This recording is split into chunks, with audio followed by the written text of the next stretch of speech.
Good evening. Welcome to Epiphany Lutheran Church in Richmond, Virginia. I'm Kevin Barger, the Director of Music Ministry. This is our Music Minute, where we take a look at our hymns that we'll be using in worship tomorrow. We're again going to go in not the same order as we would tomorrow. We're going to start with the hymn of the day. This is from All Creation Sing, another new one, Not for Tongues of Heaven's Angels.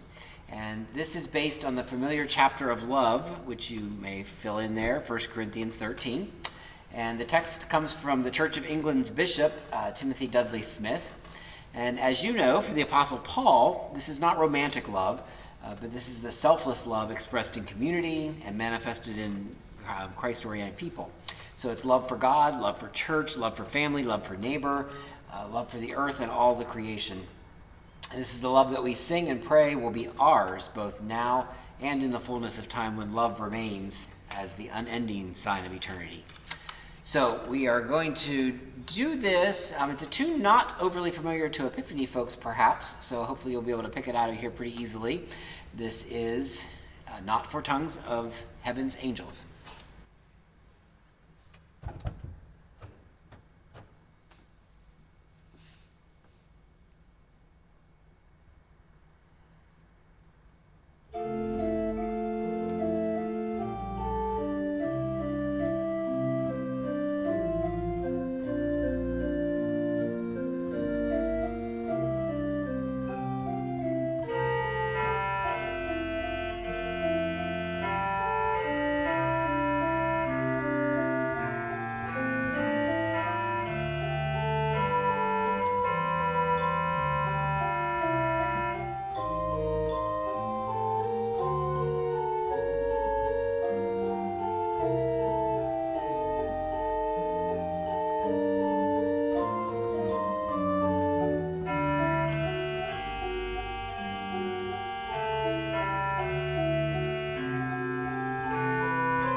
rock you to sleep there.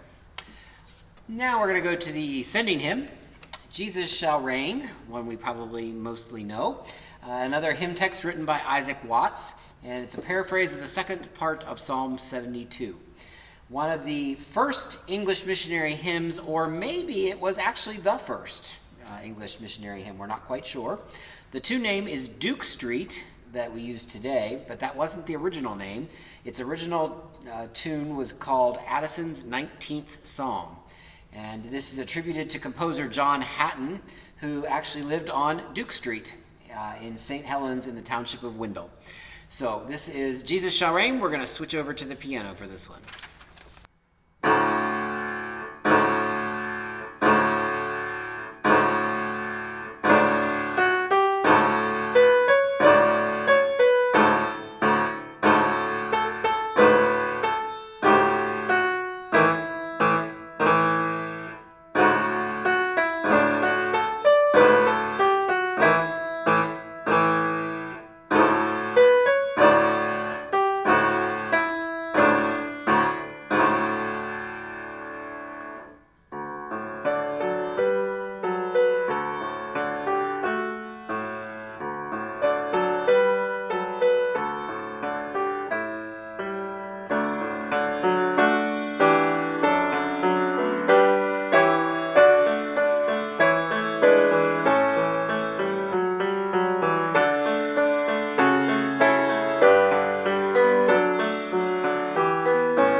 You got little variations there, 4 different ways to look at Jesus Shall Reign. Last but not least is probably one that I bet everyone knows. It is our gathering hymn, is Joyful, Joyful, We Adore Thee. And Henry Van Dyke gave us this text. He was actually an avid fisherman. And not unlike Francis of Assisi, he really loved nature, and that's what he was trying to capture in the text of this tune. Obviously focusing on the delightful things of nature. He wasn't focusing on tornadoes or hurricanes and things like that. Well, the tune is from a very famous composer, Beethoven. He did not intend to write a hymn tune and have it become famous. This comes from his 4th movement of the 9th Symphony. This is the choral movement. And did you know that this theme actually might have come from Mozart? There is some speculation that it did. So, at any rate, we sing it what I'll call square, which we just sing straight through. We sing straight through. That's how the hymnal presents it. There's some debate over that because the original is not like that. It has a lot of syncopation.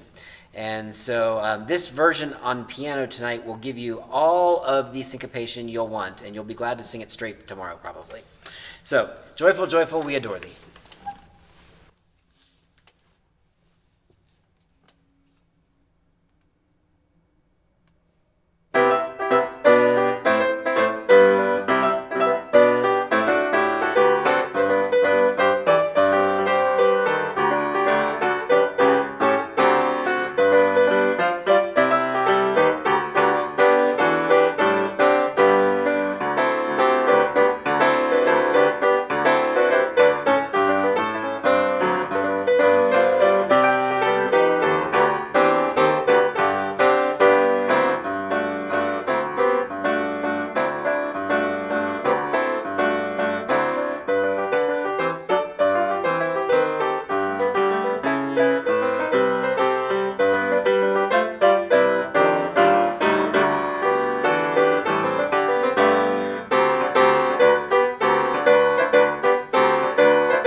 quite like that tomorrow, but it's fun nonetheless.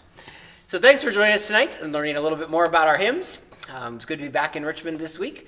And if you're joining us in person, of course, that's tomorrow at 8:30 and 11.